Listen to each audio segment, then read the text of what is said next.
Hi guys, this is Ray Newland, the founder of Just for Keepers. I want to say a big thank you for trusting me and J4K with this free course on how to become mentally strong as a goalkeeper.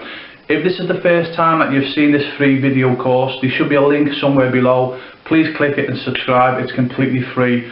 Other organisations charge for this, but with J4K, wherever we can, we always try to give something back and do as much as we can for free to help fellow goalkeepers, their parents and fellow goalkeeping coaches. Okay, so what's this topic about? Okay, the next topic, okay, in this video course. Before I say that, as well, please remember, if you want to achieve your goalkeeping dream to become a professional goalkeeper or get into college, you need to learn how to become mentally strong as a goalkeeper. If you don't become mentally strong as a goalkeeper, guys, it's so important. You're going to lessen your chances of achieving your dream. Also, make sure that you've got a pen and paper handy, okay? Write this down. Other videos that I've done on this topic, write it down and practice put into action. If you think for one moment you can watch this once and learn from it, you're only kidding yourself, guys, okay? Yeah. So please be above average, okay, and practice what I'm going to teach you. Remember, professional and even international goalkeepers, even though they've achieved their dream, they still work on these topics what I teach within this course every day of their lives, and they've achieved a dream, guys. So what does that tell you? Okay, so what is this topic all about here today, okay, guys, on how to become mentally strong as a goalkeeper? 1 sec, I forgot. Okay, sorry guys, told you I wasn't a professional speaker, just a goalkeeping coach. Okay, it's becoming a mentor, it's to find a mentor, find a goalkeeper mentor, guys.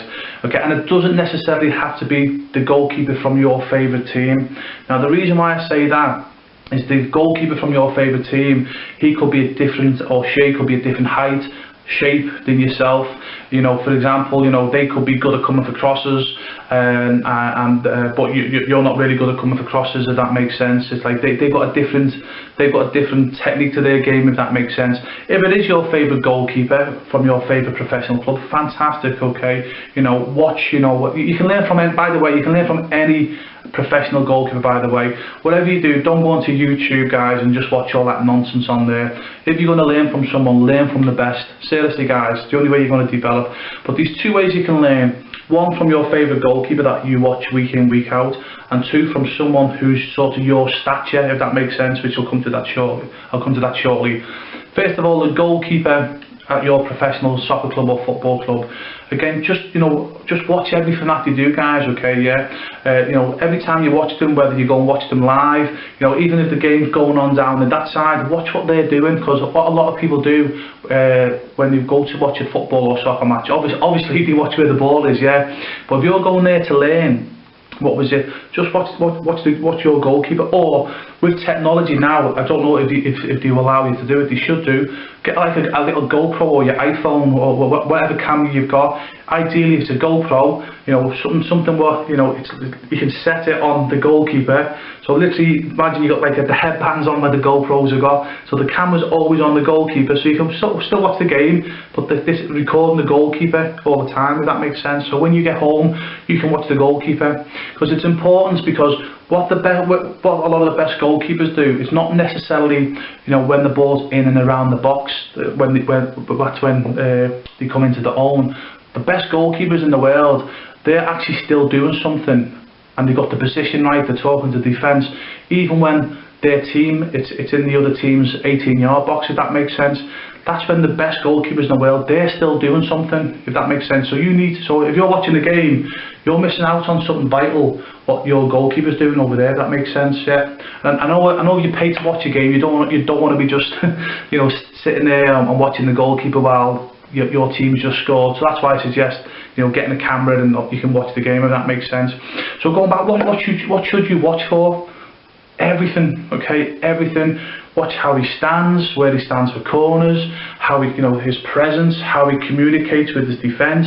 You know, take notes, guys. You know what I mean? As I say, you know, how he kicks the ball. Does he kick with his right foot only, or his left foot only, or is he good enough to kick with both feet? You know, even before the game, watch how he conducts himself before the game. You know, everything. Honestly, guys, watch everything what they do. Okay, and then as I say, so you can have in your book crosses, for example, and then when you watch him in the game, see where he stands for crosses, how he shouted for the cross, etc. Have one for communication, when did he talk? Because a lot of goalkeepers get this mixed up. A lot of goalkeepers talk all the time. It's actually, with goalkeepers, two things happen. They either talk too much or they don't talk at all. You've got to find a happy medium, guys, okay? You don't want to be talking too much, because one, the opposing team will think you're nervous, and two, you'll actually cheese. Your defenders will get fed up, and also they'll eventually switch off. They won't listen to you because it's just too much talking. So you need to shout at the right times, okay? And what happens then is, every now and again, if your defenders hear your voice just go boom, boom, it wakes them up, if that makes sense. But if you're just chatting all the time, they're never going to listen to you. Okay, so watch how your goalkeeper communicates as well.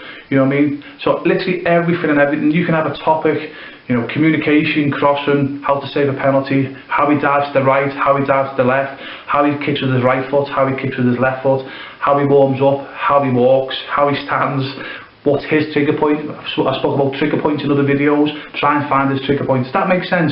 Have everything, and then again, once you see what he does, try and implement that into your game. Okay, yeah. So that's watching your favourite professional goalkeeper. Okay. Now, the reason why I say pick another goalkeeper, each goalkeeper is slightly different, okay? So for example, your favourite goalkeeper could be 6'4", for example, and you might only going to be 6 foot.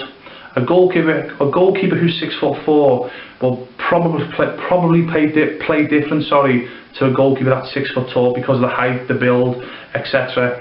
So what you need to do then is also find a goalkeeper at a professional level, guys. Okay, I don't mean to knock anyone that's not me play professional, but you've got to obviously get your advice and your information from the goalkeepers that have walked their talk. So find a goalkeeper that you think is a similar sort of stature to yourself, and then see how they move. Again, exactly the same as your other goalkeeper, your favourite goalkeeper. See how they come for crosses, how they kick the ball with the right foot, the left foot, how they communicate, how they go right corner, left corner, and you'll see that it's slightly different. You know what I mean? They'll have a different starting position. One will move faster with the feet, etc. So I don't want to go too deep in here, guys, okay? Because the point of this is to basically find a goalkeeper mentor and basically just copy them. Doesn't matter anything in life, whether it's goalkeeping, basketball, in business, it could be accountancy, buying properties, etc. If you speak to anyone who's become a successful millionaire in business, they will tell you that they had a mentor and they just studied the mentor and followed them. The same with goalkeeping, guys, okay? So hopefully I've not confused it too much, because I know I went from back to forth with this topic, okay? But the point is find a mentor and copy them. But again, copy your favourite one, but it's important that you copy someone who thinks a similar goalkeeper to you. There's no point copying a goalkeeper if you're going to be 6'6" and your favourite goalkeeper is 5'8", because you'll have different techniques, etc. So hopefully that makes sense, guys. So find your mentors and get mentally strong, guys. And as I say, remember, keep making those notes, and remember, get into that 5% of goalkeeping. Don't be in the 95%. Do more than the average. This is Ray Newland, wishing you the best of goalkeeping.